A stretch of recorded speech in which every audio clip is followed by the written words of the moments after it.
The greatest warriors in the universe fell silent as they watched the Terrans practice. The alarm went off at 4 in the morning, and I was already awake. I had been awake for 20 minutes, lying still in the dark on my bunk, listening to the bass breathe around me.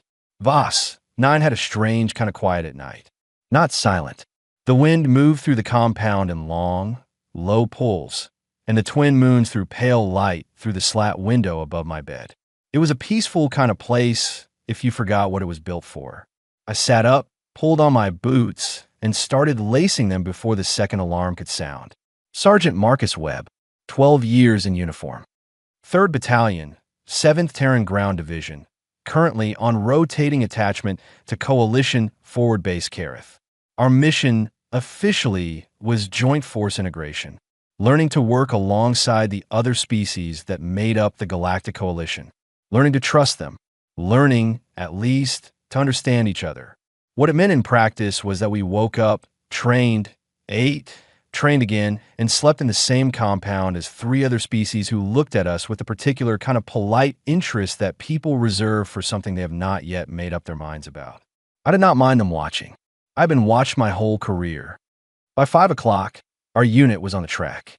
18 soldiers in full kit, boots hitting the ground in the long measured rhythm that every Terran infantryman knows in their bones before they know anything else. The sun was not up yet. The second sun would not rise for another hour. The air was cold and thin, and it tasted faintly of copper, the way all the air on Voss 9 did. Corporal Nina Vale ran 2 places to my left. She was 24 years old, built like wire and iron, and she had the kind of endurance that made other soldiers feel tired just by standing near her.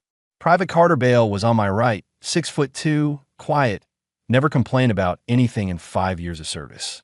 Behind us were the rest: Lena, Pike, Dom, Harris, Webb Jr., who was no relation to me, and 10 others whose boots hit the ground in the same steady beat. We sang as we ran. It is an old habit. Nobody ordered it. It started the way most things in the infantry start, because someone did it once, and it worked, and so it became permanent. The song was not a real song. It was a rhythm, mostly a low cadence that kept the pace even and kept the mind occupied. It had words, but the words did not matter. What mattered was the sound of it, rising and falling in the cold air, 18 voices together in the dark. I learned later that this was the first thing that stopped them. I did not notice at the time. I was running and counting my breath and watching the path ahead of me. It was not until the 4th lap that Nina leaned slightly toward me and said, quietly and without breaking stride, that we had an audience. I glanced to the right. The alien soldiers were standing at the fence line of our training ground. Not casually, not the way someone stops for a moment while passing by. They were standing the way soldiers stand when they're watching something that has caught their full attention. Still, arranged in a loose group, not talking. There were Vrel on the left. 6 of them. The Vrel were tall, averaging around 8 feet, with broad flat faces and 4 upper limbs, 2 of which ended in manipulator clusters that served as hands. They were powerful in the way that geology is powerful, slow, and enormous, and difficult to move. In the Galactic Coalition, they were regarded as among the finest defensive fighters in recorded history. They had held positions that by any military logic should have fallen. They had done it repeatedly across centuries. Next to them were 3 Khan. The Khan were shorter and denser, roughly the shape of a Terran, but wider, with reinforced bone structures and a nervous system that processed pain signals with a significant delay. They did not feel pain the way we did. Not in the moment. It came later, when the crisis was over, which meant that in combat, they kept moving long after injuries that would have stopped most other species. They were the Coalition's chosen assault troops, the siege breakers, the ones sent in first when speed was more important than survival. To the right of them stood 2 Dorothy.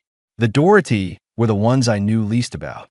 They were lean, roughly humanoid, with large dark eyes set wide in pale faces and a stillness about them that was not calm but concentration.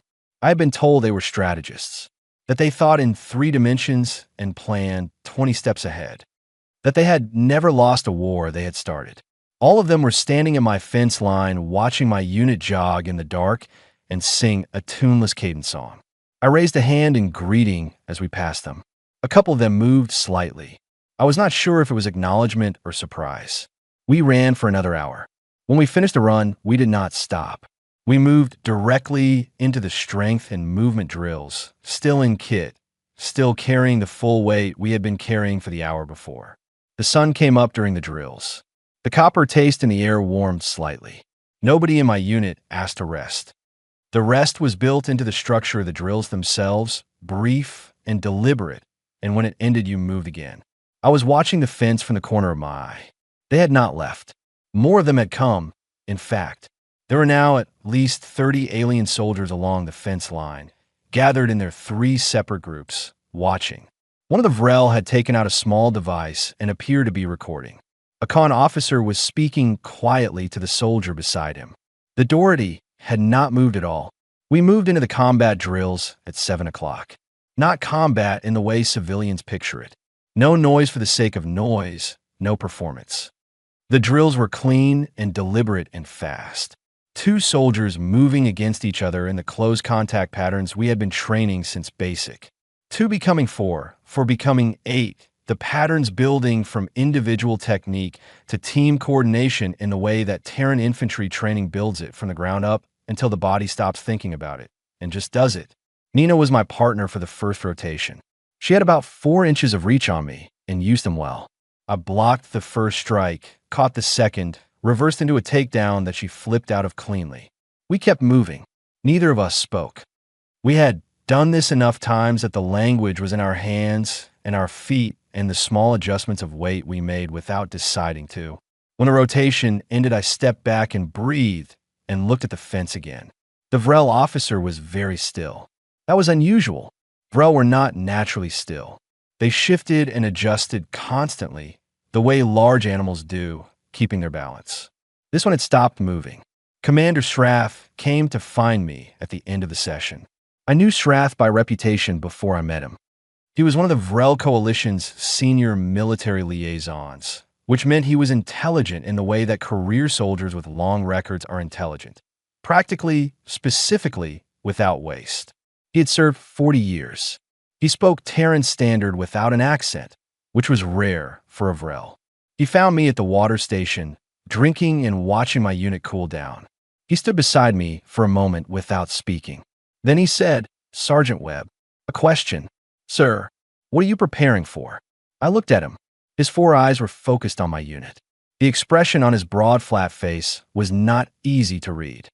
I had been working with Vrel long enough to know that the stillness was not blankness. They held more in their faces than I could parse yet. I said, "Nothing specific. This is our standard morning session." He was quiet for a moment. "You sang during the run?" he said. "Yes, sir." "All of you?" "Yes, sir." Another pause. The copper air moved between us. Behind us, Nina was laughing at something Carter had said, and the sound of it carried across the training ground in the early morning quiet. "The Con have a physical standard," Shrath said, carefully, "for their frontline assault units.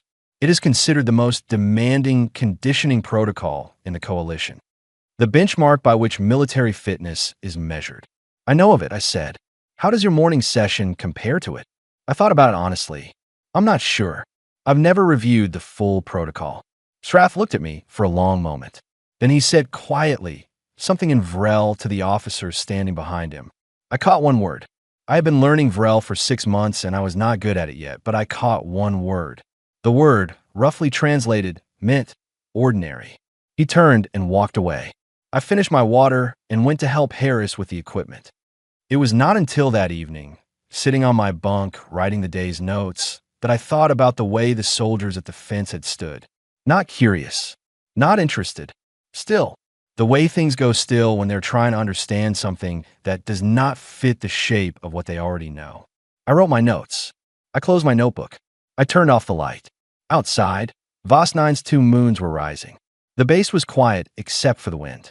I had a feeling, the kind that lives in the stomach rather than the head, that tomorrow was going to be more interesting than today. I was right. I just did not know yet how much more interesting. The request came 3 days later. It arrived formally through the Coalition command channel, addressed to my commanding officer, Colonel Dia Marsh. Colonel Marsh called me into her office at 0800 and handed me the communication on a flat data card. She watched me read it without saying anything. The Khan Officer Corps, acting through their senior liaison commander, Gal, was requesting a joint endurance and physical assessment. Not a competition, the document was careful to say, an assessment, a mutual evaluation of conditioning protocols for the purpose of cross-species integration and coalition readiness planning. I read it twice. It's a challenge, I said. Colonel Marsh nodded. Yes. They want to see how long we last against their benchmark. Yes. I looked at the card again. The Khan physical standard was, as I had told Shraff, something I knew of rather than knew. What I knew was that it was the reference point the coalition used when designing any joint military conditioning protocol. It had been developed 200 years ago, tested against every species that had joined the coalition since, and never been exceeded. The Khan frontline assault troops completed it routinely. Other species completed portions of it. None had finished it. Colonel Marsh said, "I'm giving you the choice, Sergeant. Your unit, your call." I set the card on her desk. "We'll do it," I said. She nodded once, already reaching for the reply form. We had 2 days to prepare. I did not change our training. There was no point in changing anything for 2 days. Either we were ready or we were not, and the answer to that question had been building for 12 years, not 2 days. I told my unit that evening, standing in the common area after dinner. I told them what was being asked and what I thought about it. What I thought was simple. We would go until we couldn't, and then we would see where that line was. Nina said, "How long do the Khan usually last?" Their top assault units finish the full protocol. 72 hours. The room was quiet for a moment. Carter said, "What's the protocol?" I told them.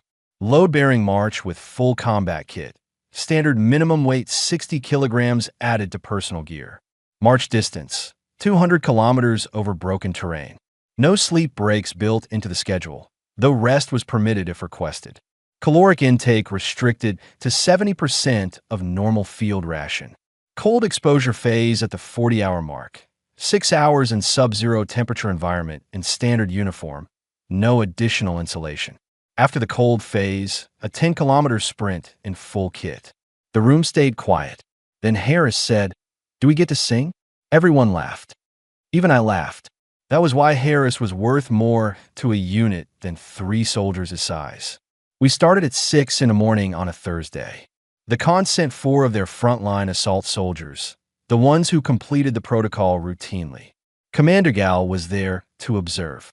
Shraff came as well, which surprised me, along with 2 of the Dorothy.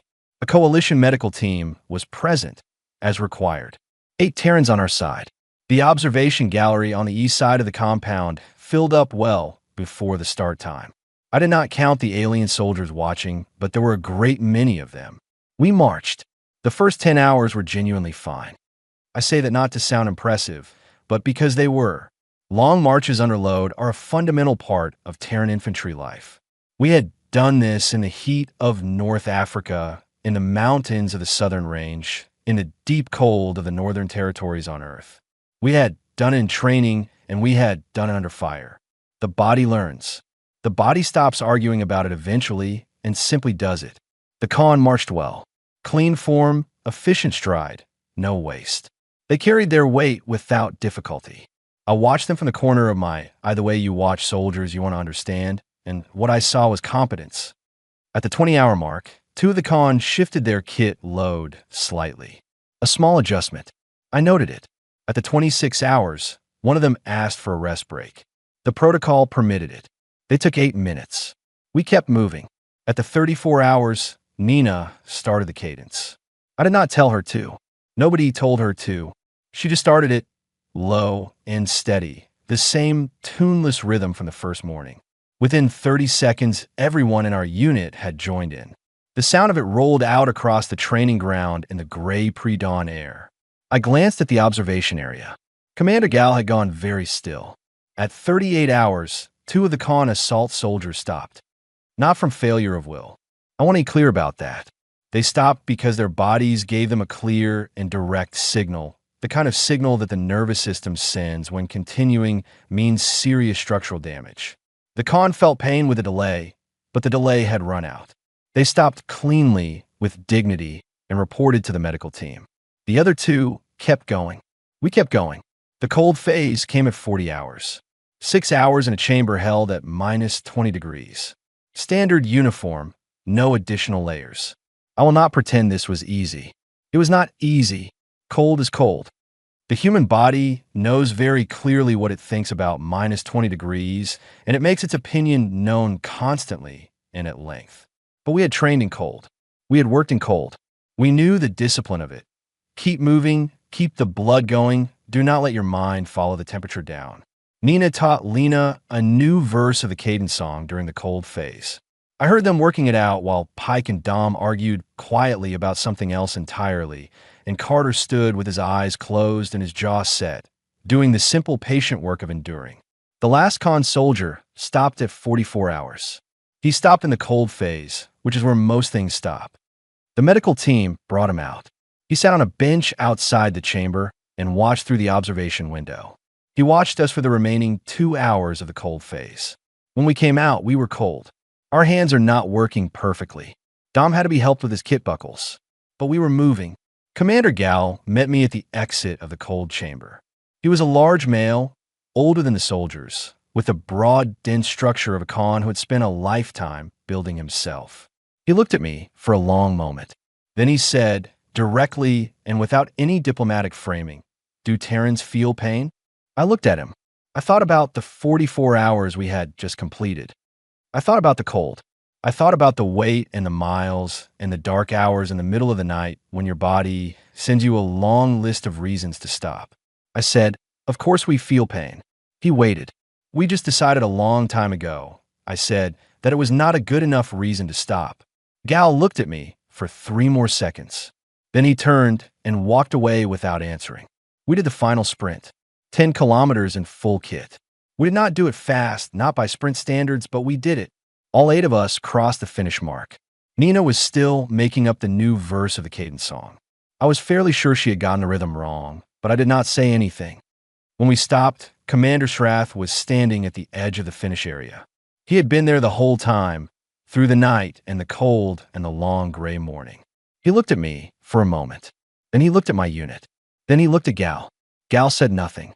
But I saw something move through the con commander's expression, something slow and careful, like a man revising a calculation he thought he had already finished. I told my unit they had done well. I meant it completely. We went to eat.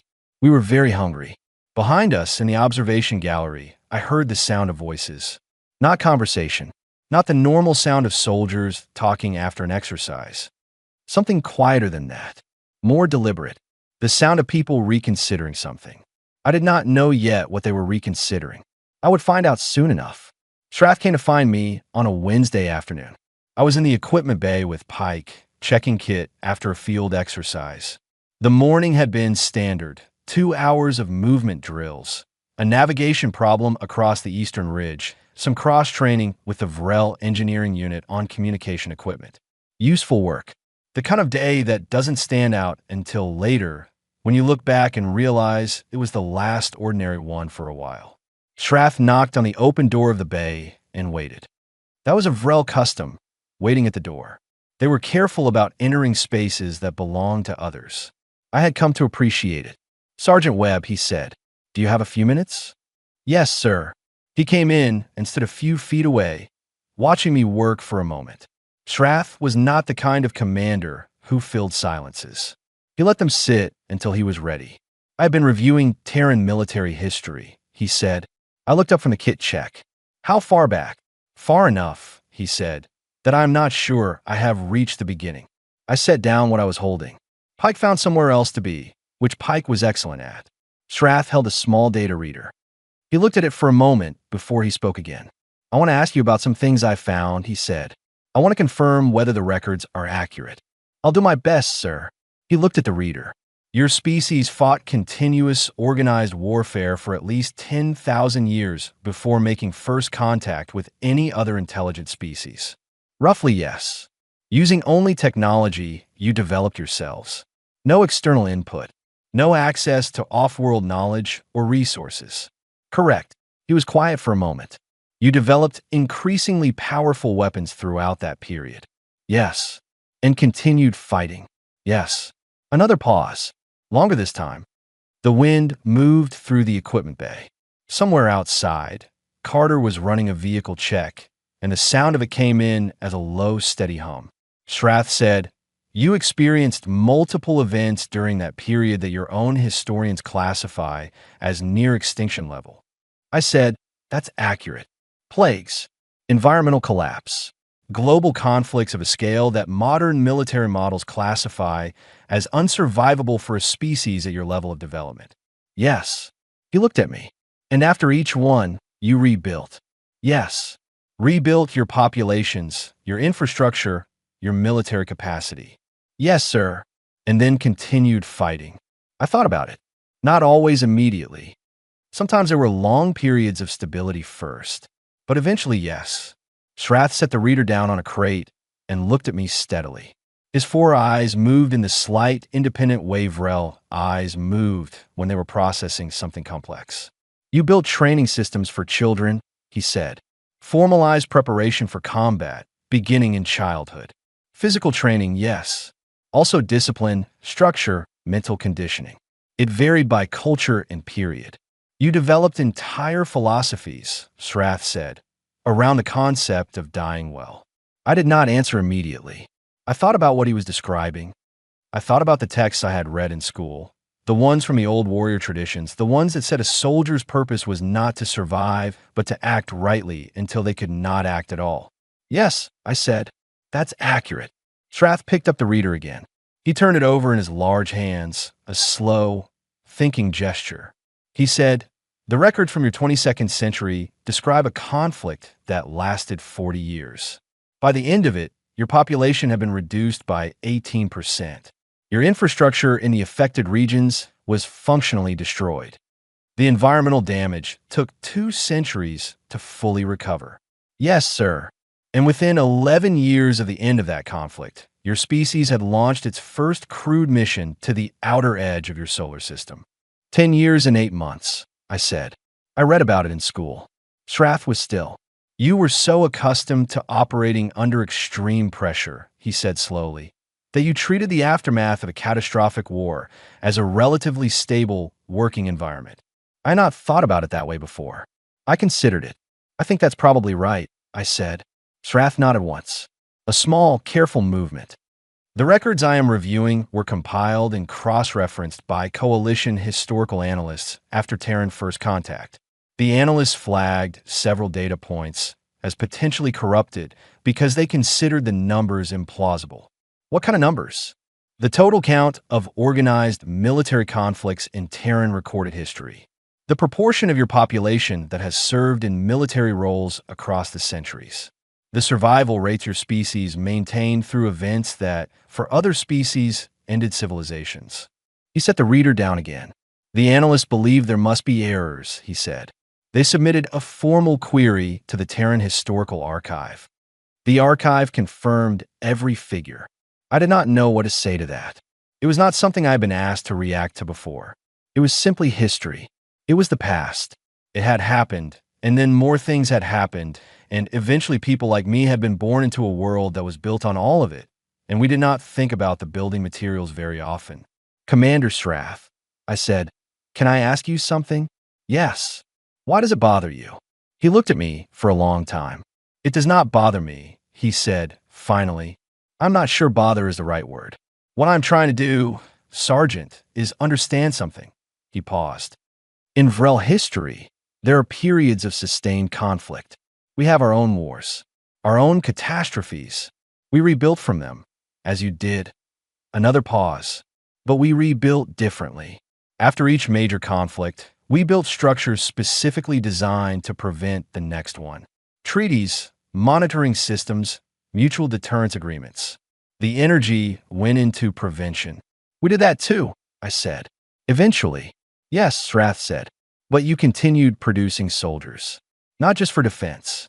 You continued producing soldiers in the specific way that your history suggests has always produced them, with the expectation that conflict would come and the intention to be ready for it when it did. I said, "You do the same?" "Every species in the coalition maintains combat-ready forces." "Yes," he said, "but there's a difference, Sergeant, and I'm going to be honest with you about what that difference is." He looked directly at me. "We maintain forces. We train for readiness.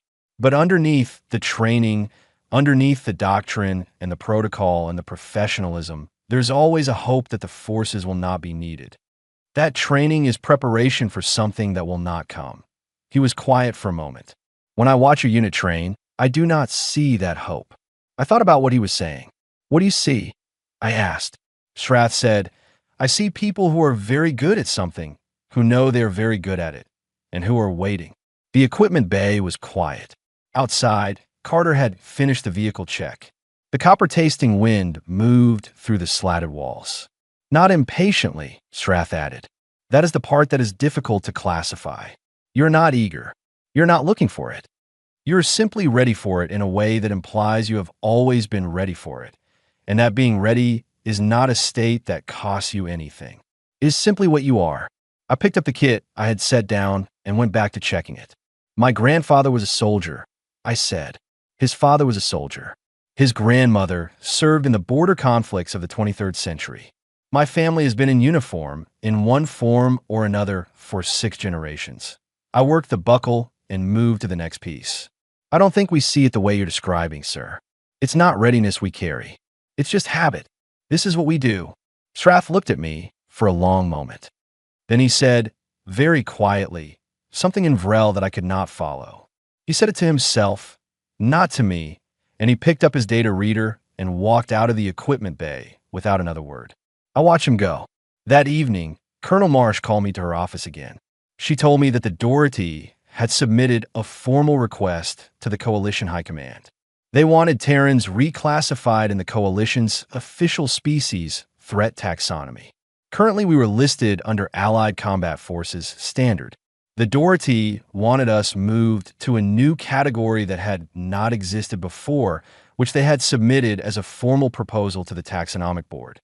The proposed category had no standard translation into Terran Common. Colonel Marsh had consulted with 3 different translation teams. The closest they could get was something like known force of exceptional, unpredictable application. I looked at that phrase for a while. Colonel Marsh said, "They don't mean it as an insult." "I know," I said. "I'm not insulted. Are you concerned?" I thought about Strath in the equipment bay, turning his data reader over in his large hands, trying to fit something into a shape that kept not fitting.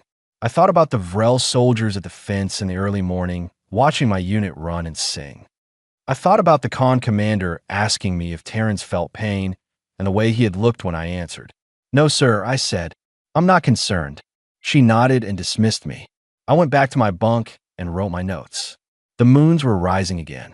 Somewhere in the base, a Vrel soldier was talking to another in a low, rolling tone, and I could hear it through the wall without understanding any of it.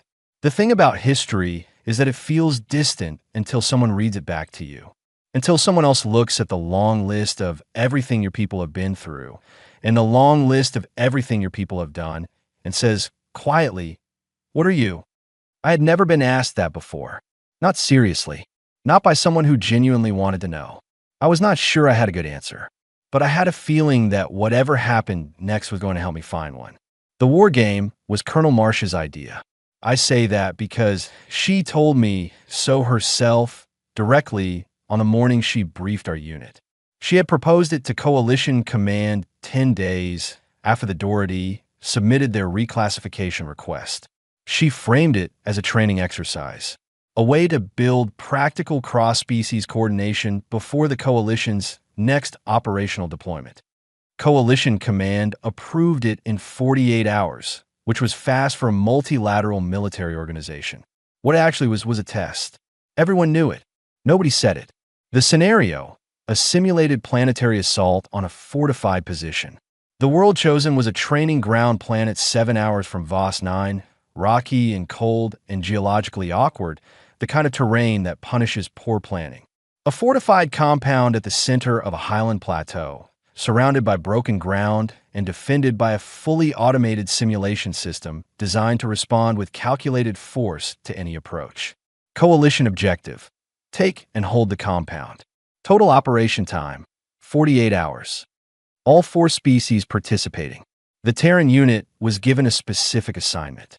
We were told to take a secondary fortified position on the eastern ridge of the plateau, smaller than a main compound, but heavily defended. The tactical assessment classified it as a high-difficulty objective for a unit our size, given the approach terrain and the strength of the simulated defense systems.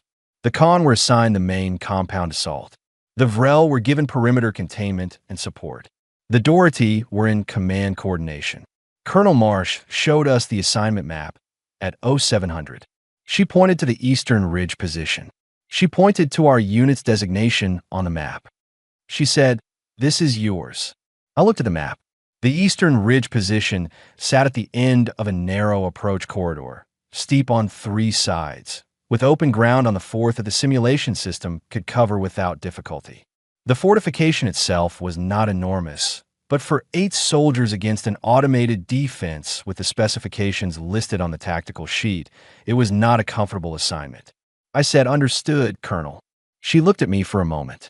"Anything to add, Sergeant?" I said, "We'll need about 3 hours once we're on the ground." She nodded. She did not ask me how. That was one of the things I valued about Colonel Marsh. She asked what she needed to know and left the rest to the people who had the expertise to know it. We landed on the training ground planet at 0300 the next morning. The Khan assault teams landed to the west. The Vrel took up their perimeter positions to the north and south. The Doherty established a command post in a sheltered valley east of the main compound. The operation began officially at 0400. I split my unit immediately. Carter and Dom took the northern approach with Harris and Webb Jr., the one who was not related to me. Pike, Lena, and Nina came with me along the southern slope. The tactical sheet said the southern slope was not a viable approach. Too steep, too exposed on the upper section, insufficient cover for a 4-person element moving against an active defense system. The tactical sheet was right about all of that. It was not wrong in any factual sense. The slope was steep. The upper section was exposed. The cover was thin.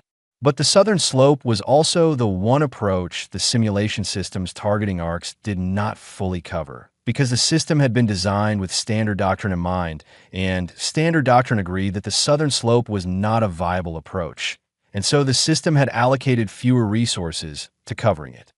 I had read the original design specifications for the simulation system 3 weeks ago in the Coalition's shared technical database.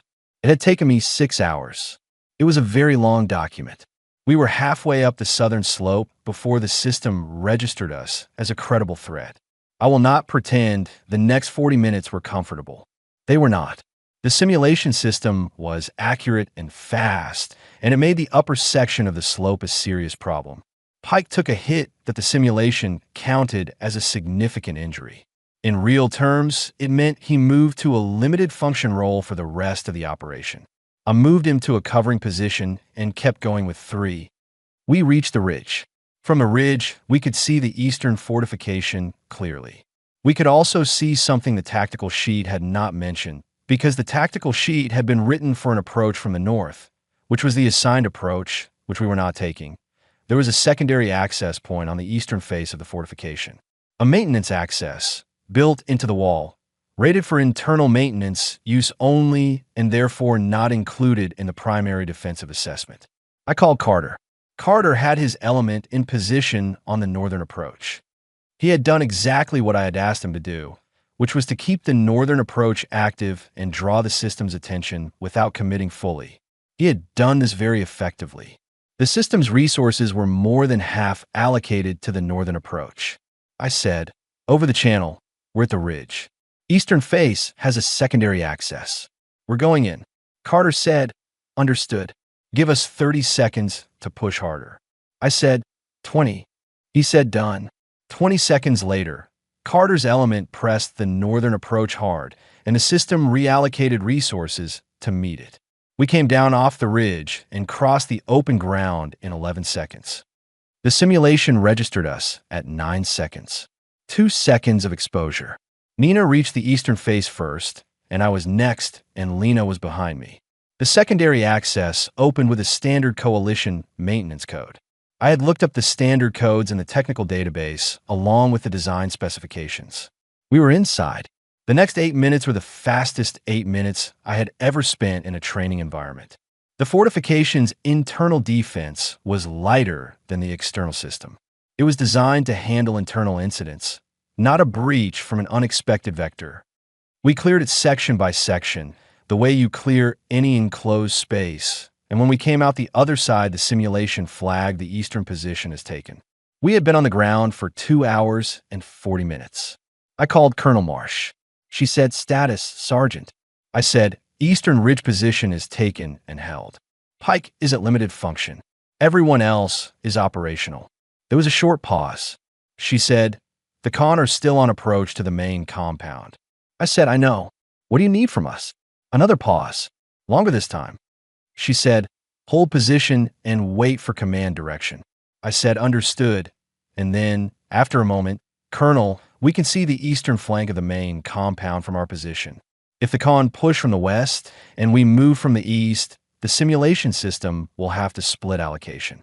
She was quiet. I said, "We can coordinate with the Vrel on the south perimeter. 3-point pressure. The system's coverage isn't built for it." Colonel Marsh said, "Sergeant Webb, your orders are to hold." I said, "Yes, Colonel." I held for 14 minutes. Then the Doherty command post reported that the con assault was stalled on the main compound's western approach. The simulation system had concentrated its coverage there, and the con were taking too many simulation hits to continue advancing. Colonel Marsh's voice came over the channel. She said, "Sergeant." I said, "Already moving, Colonel." I did not wait for her to finish the sentence. I called Carter, who had taken the northern fortification door and was inside the eastern position with me now. I called the Vrel perimeter unit commander and told him what I needed. Then I told my unit we were going to the main compound. We moved across the plateau in the early morning dark. The simulation system's coverage had been pulled hard to the west. It was still fast, and it was still accurate, and we took hits that cost us more function, but we kept moving. We came out of the northeast and hit the main compound's eastern flank at the same moment the Vrel pushed from the south. The simulation system split its allocation in 3 directions. The con came through the western gate 4 minutes later. The main compound was taken. Total elapsed time from first landing, 3 hours and 51 minutes. The planned operation timeline was 48 hours. I sat down on the ground inside the main compound and drank from my water bottle and thought about Pike, who was going to give me a hard time about letting him get hit. The debrief happened that evening. The coalition command team reviewed the operation in a large planning room, all 4 species present. The Doherty coordinator, a tall, pale commander named Verith, who I had not spoken to before, walked through the timeline on a display screen. She walked through it methodically, in order, and she did not editorialize. She simply described what had happened. When she reached the point where a unit had taken the eastern position and then moved on the main compound without orders, she paused. She said, "At 0644, the Terran element, having completed their assigned objective ahead of schedule and without direction, initiated an unsanctioned secondary advance." The room was quiet. This advance, Verith continued, was not coordinated in the operation plan. It was initiated unilaterally and communicated to allied elements in real time as it developed. More quiet. It was decisive, she said. She moved on to the next point in the timeline. She kept her voice level and professional throughout. She did not look at me. The con commander, Gal, asked to see our unit's decision log. The log is a real-time record of communications and movements generated automatically by the kit. It was comprehensive and detailed. Gal read it. He read it for a long time. Then he handed it back to the coalition officer without saying anything. After the debrief, I went outside and sat on a low wall in the cold evening air. The training ground planet had one moon, very large, and it was up and bright and made the rocky plateau look like something out of an old painting. I heard boots on the stone behind me and turned. Strath sat down on the wall, a few feet away. He looked out at the plateau. We sat there for a moment without talking. Then he said, How did you know about the maintenance access? Read the technical specification, I said. When? 3 weeks ago. Strath was quiet. I said, I read everything I can find about whatever environment I might be working in. It's a habit. All of your soldiers do this. Not all of them. Most. It varies. Another silence. Strath said, when Vareth said the advance was unsanctioned, she was being accurate. Yes, sir. You moved without orders. Yes. And it worked. Yes. He looked at me. If it had not worked, I thought about it honestly. It would have been a serious mistake. I would have taken responsibility for it. Strath nodded slowly. You assumed the risk of being wrong. Yes. Because you believed the potential outcome was worth the risk of the mistake. Yes. He looked out at the plateau again. The large moon made sharp shadows on the stone. Somewhere behind us, in the planning room, I could hear the low sound of Vrel voices and the slightly different register of Khan's speech. Sergeant, Strath said, can I ask you something honestly? Yes, sir. When you moved on the main compound, did you think about what would happen if the Allied elements did not respond to your communication? If the Vrel had not moved from the south? If the Khan had not come through the western gate in time? I said, I thought we would take the compound on 3 sides without them. Strath looked at me. I said, with reduced probability of success. But we would have tried. The moon moved behind a thin cloud, and the plateau went softer for a moment. Strath did not say anything else. He sat with me on the low stone wall until the cloud passed, and the moonlight came back sharp and clear. Then he stood, straightened his uniform, and walked back inside. That night, nobody in the alien barracks went out to drink or rest. Carter told me he had seen lights in the Vrel quarters for most of the night. Pike, who was recovered by then and moderately annoyed about it, said he had seen 2 of the Doherty standing at their window for a long time, looking out at the Terran compound. I slept well. The operation had been a good day's work. Pike will be fine. Everyone had come back. That was what mattered. Everything else was just other people thinking about things. The call came at 0200 on a Monday. Not a training call. Not a drill alert. The tone was different, the one that lives at the back of every soldier's skull, the one that means this is real. I was up and dressed before the second signal sounded. Colonel Marsh briefed us in 3 minutes. A Doherty splinter faction, a hardline group that had broken from the main Doherty political body 2 years prior, had seized control of Coalition Relay Station 7. The station was a mid-sized installation, orbital, about 900 personnel, primarily communications and logistics staff. Nulkumba, the splitter faction had approximately 40 armed individuals inside. They had taken hostages and were making demands that Coalition Command had already assessed as non-negotiable. Marsh said, "We are the closest combat-ready unit." She looked at us. Mission: breach the station, secure the hostages, neutralize the threat. Rules of engagement are full tactical authority. We go now. We were moving before she finished the last word. I want to be clear about what happens inside me when a real mission begins. There is no rush of feeling, no surge of anything dramatic. What happens is simpler than that. Everything that is not relevant goes quiet, and everything that is relevant becomes very clear. The distance to the target, the entry points, the number of hostiles, the number of civilians, the layout of the station, which I had reviewed in the Coalition Technical Database 4 months ago when we first arrived at VOS 9, because Relay Station 7 was on our operational area map, and I read everything on the operational area map. We were in the transport and moving within 4 minutes of the briefing ending. Marshall told me later that the Coalition Command Team, watching from the command center on VOS 9, had logged our response time and then checked the log twice because they thought the system had made an error. It had not made an error. 7 hours to the station. I used 5 of them to brief the unit and plan the entry. I used 1 for equipment checks. I used 1 to sit quietly and let my mind go through the plan the way water finds the lowest path, looking for the places where things could go wrong, the places where we needed alternatives, the places where we had no alternative and simply had to be fast enough. Carter sat next to me for part of that hour, not talking, doing the same thing in his own way. That was one of the things about Carter that I valued. He knew when to be quiet. Nina ran through the entry sequence 3 times with the breach team until everyone could say it back in the right order. Pike had been declared fully operational again and seemed to feel this entitled him to be cheerful about everything. I found this useful. It made the atmosphere in the transport less tense, and tense was not what I needed from my people before a breach. Relay Station 7 was visible as a gray shape against the stars when we were still 40 minutes out. It grew slowly as we approached. A long central spine with 3 radial arms, the design that coalition engineers used for orbital installations that needed to rotate for gravity.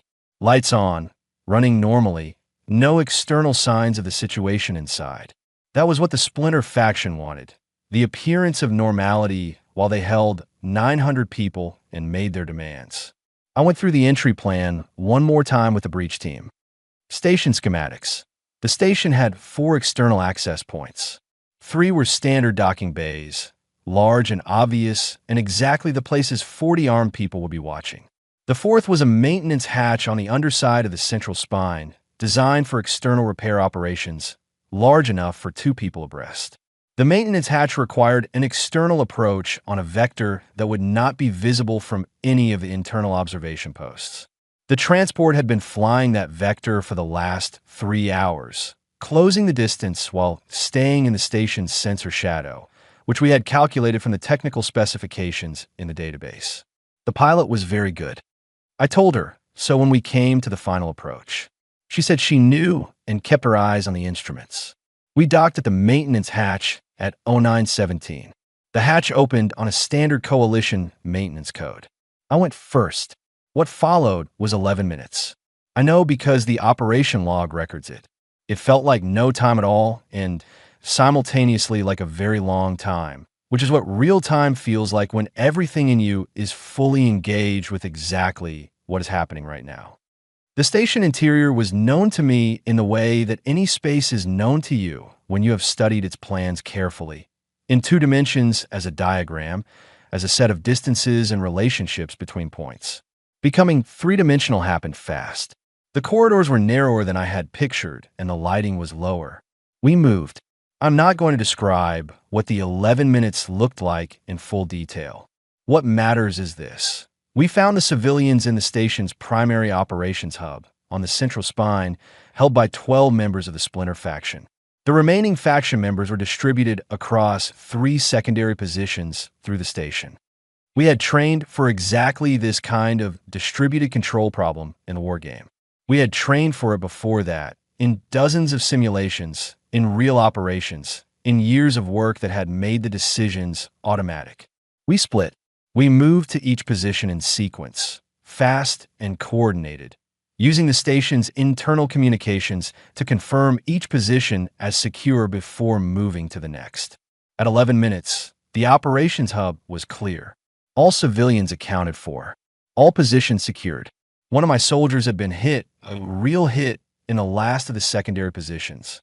Carter had gotten between a member of the faction and a civilian and had taken the consequence. It was not immediately life-threatening. He was moving and talking and being irritating about it, which I took as a positive sign. I called Colonel Marsh. I said station is secure. All civilians accounted for. 1 Terran injury, non-critical. Marsh said, understood. What's your elapsed time? I said, 11 minutes from entry. There was a pause. Marsh said, say again. I said 11 minutes from entry to all clear. I heard her tell someone on her end to check the log. Then she said confirmed. Another pause.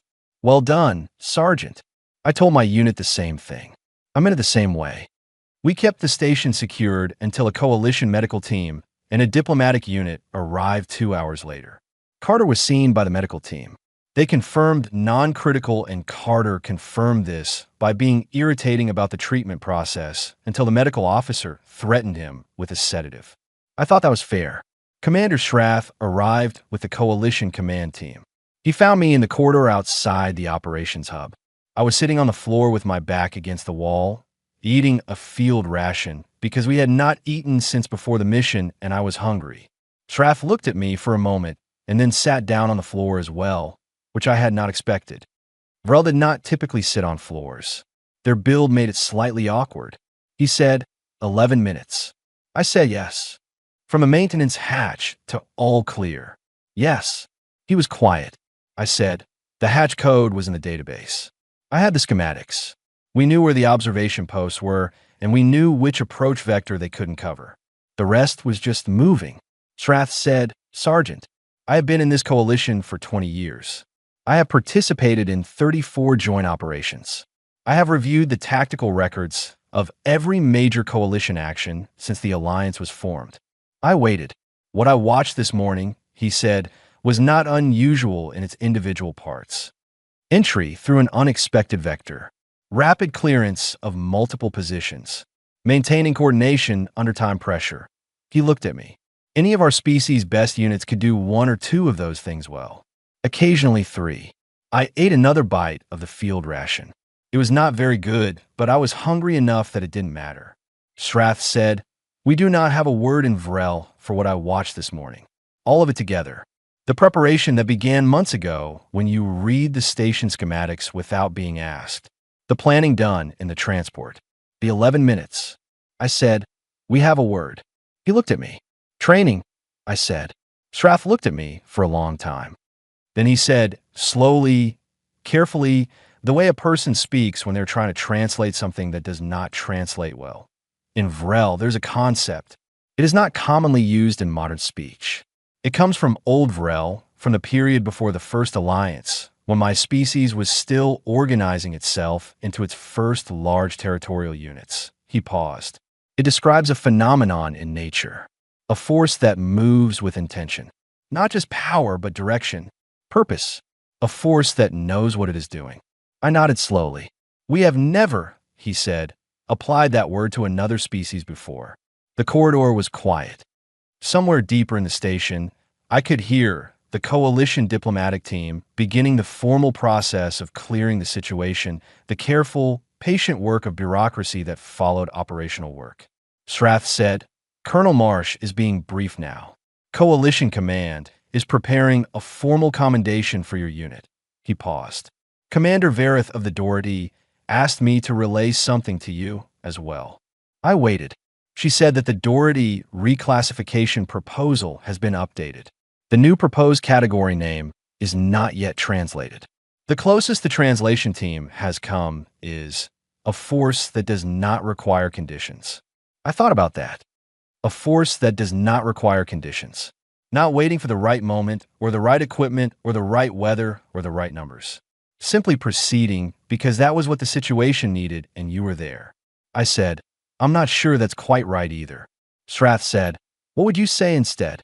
I thought about 12 years of early mornings and cold phases and kit that needed checking and terrain that needed reading and decisions that needed making in less time than thinking requires. I thought about Nina making up a new verse of a cadence song at minus 20 degrees. I thought about Carter stepping in front of someone he did not know because that was what the situation called for. I thought about Harris making everyone laugh before a challenge they had no guarantee of surviving. I said, we're just soldiers. Strath looked at me. We're just doing what soldiers do. I said, we train until it becomes part of us. We go where we're sent. We take care of each other, and we try to bring everyone home. That's all it is. Strath was quiet for a long time. Outside the station's observation window, at the end of the corridor, the stars were very bright and very still. VOS 9 was not visible from here, but Relay Station 7 rotated slowly, and in a few minutes the view would shift, and we would be able to see the curve of the nearest inhabited world, pale and quiet against the dark. Strath said, when you were running on that first morning, Sergeant, in the dark before sunrise, with your full kit, singing, yes, you are not preparing for anything specific. No. You do it because it is what you do. Yes. He looked out at the stars. I watched you, he said quietly. I watched all of you, and I thought I was watching readiness. Preparation. A unit getting itself ready for something. He stopped. I waited. I was wrong, he said. I understand now. You are not getting ready for anything. You are simply being what you are. The training is not preparation for the soldier. He looked at me. The training is the soldier. I did not have an answer for that. I thought about it. I thought about my grandfather and his father and the long line of people in uniform that had led, through one way and another, to me sitting on the floor of a coalition relay station at 1100 eating a bad field ration. I suppose that's right, I said. Shrath stood, smoothing his uniform with the precise, careful gesture that senior Vrel officers used. He looked down at me. Your unit will be back in the training ground tomorrow morning, he said. It was not quite a question. Oh, 500, I said. Standard session. He nodded. The observation area will be occupied, he said. I said, it usually is. He walked away down the corridor, tall and measured and carrying himself the way very good soldiers carry themselves everywhere, as if the ground is always the ground and the work is always the work and none of it is surprising because you prepared for it and you are ready, and that is simply the shape of things. I finished the field ration. I thought about tomorrow, the dark before the twin suns came up, the cold copper air, the 18 pairs of boots hitting the ground in the same long, steady rhythm. I thought about the fence and who would be standing at it, and I thought that Shrath was probably right. They would be there, all of them, the Vrel and the Khan and the Doherty, standing very still at the fence line the way they always stood now, and watching. Because whatever it was they had recognized in us, whatever it was they had no clean word for, they kept coming back to look at it, and we would be running. And somewhere in the second lap, Nina would start the cadence, and the others would join in, low and steady in the dark, and the sound of it would rise through the copper-tasting air and reach the fence line and go beyond it. And the silence among the greatest warriors in the universe would deepen, not because they were afraid of us, but because they finally understood that what they were watching was not something we did. It was something we were, and we did not know when we had become it, and we did not know how to stop, and we had never once thought to try.